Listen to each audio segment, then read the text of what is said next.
গাজর, ক্যাপসিকাম, পেঁয়াজ, একটু রসুন, একটু লঙ্কা, ডিম সব কিছু নিয়ে চলে এসেছি। চাউমিন করব।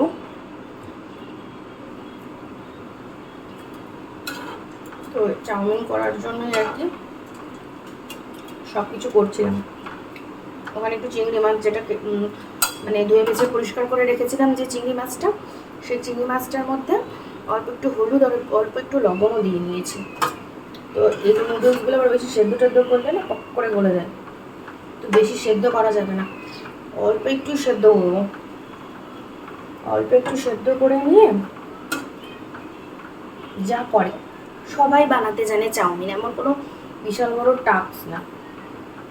কিন্তু আগে যখন আমরা ছোট ছিলাম তখন না, মানে মায়ের হাতের একটা বাদাম ডিমের আলুর একটা চাউমিন করতো মা, গাজর বাদাম আলু পেঁয়াজ টেয়াজ দিয়ে, ওই চাউমিনটা এখন ওইটা হারিয়ে গেছে। এখন চলে এসেছে chilli sauce, soy sauce, vinegar, এই চিংড়ি মাছ, এসব দিয়ে একটা ট্রেন্ড চলে এসছে। ওই টিফিন বক্সের চাউমিনটা এখন আর হয় না কোথাও, কেউ বানায়ও না, খুব রেয়ার, হয়তো খুব কম মানুষের বাড়িতেই হয়তো ওই চাউমিনটা হয়। আমি তো কবে যে ওই চাউমিনটা বোধহয় ছোটোবেলায় খেতাম, এখন আমার মনে পড়ে না আমি বড় হওয়ার পর খেয়েছি কিনা। তো চাউমিনটা হচ্ছে, সেদ্ধ করতে বসিয়েছি, তো একটু সেদ্ধ হোক। আর একটু চাউমিন সিদ্ধ করা বিশাল বড়।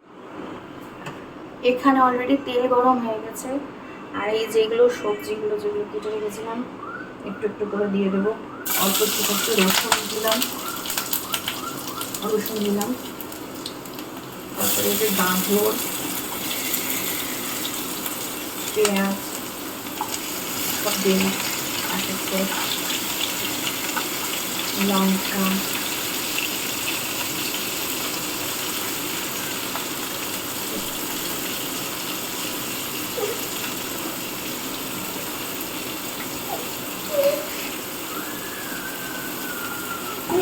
ডালিয়াতে অ্যাকচুয়ালি একটু পেঁয়াজ দেবো, তো একবারই কেটে নিয়েছিলাম, তো ওটা সরাতে ভুলে গিয়েছিলাম।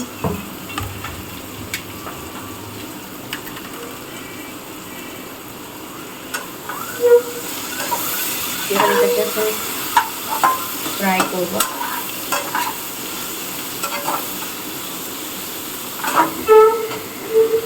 ঋষি বদমাশি করিস না কিন্তু, চেয়ার টেবিল সব টেনে টেনে নিয়ে আসছিস তুই। এই যে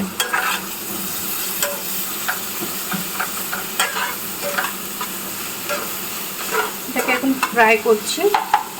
আর এদিকে দেখো ঋষি কি করছে, দেখো এই যে টেনে নিয়ে আসছে, এটাকে টেনে টেনে টেনে এটাকে নিয়ে আসবে, নিয়ে এসে যে এখানটাতে দাঁড় করাবে, কারণ ও দেখেছে এখন এই যে ডিম, এটাকে বলে ইয়াম। টেনে টেনে টেনে নিয়ে আসলো, নিয়ে এসে এগুলোতে এখনো হাত দেবে, ওটাকেই হাত দেবে, দেখো ওটাতেই হাত দেবে, এটাতেই হাত দিল। এত কিছু আছে, এত কিছুতে হাত দেওয়ার প্রয়োজন মনে করলো না, এটাতেই হাত দিল।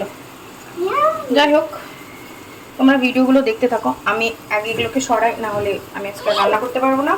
তো ওকে ফার্স্টে সরিয়ে নিই, যে তোমাদেরকে একটু একটু করে সমস্তটাই দেখাবো, ঠিক আছে? দেখো রেস্টুরেন্টের থেকে কোনো অংশে কি কম হয়েছে, মানে তোমরা তো খাবে না, বাট দেখো দেখতে যদি ভালো না হয় খেতেও ভালো হয় না, এটা আমি মনে করি। তো দেখতে তো মনে হচ্ছে ভালোই হয়েছে, জানি না তোমরা বলো, খেতেও ভালো হবে। এটা রাতে যখন খাওয়া হবে তখন এটার রিভিউ আমি দেবো না, এটা সোমনাথ রিভিউ দেবে খেয়ে এটা কেমন হচ্ছে। আরে ইয়ার রসুন টসুন সব পড়েছে, চিংড়ি মাছ পড়েছে, ডিম পড়েছে, তো ভালো না হয় উপায় আছে বলো তো?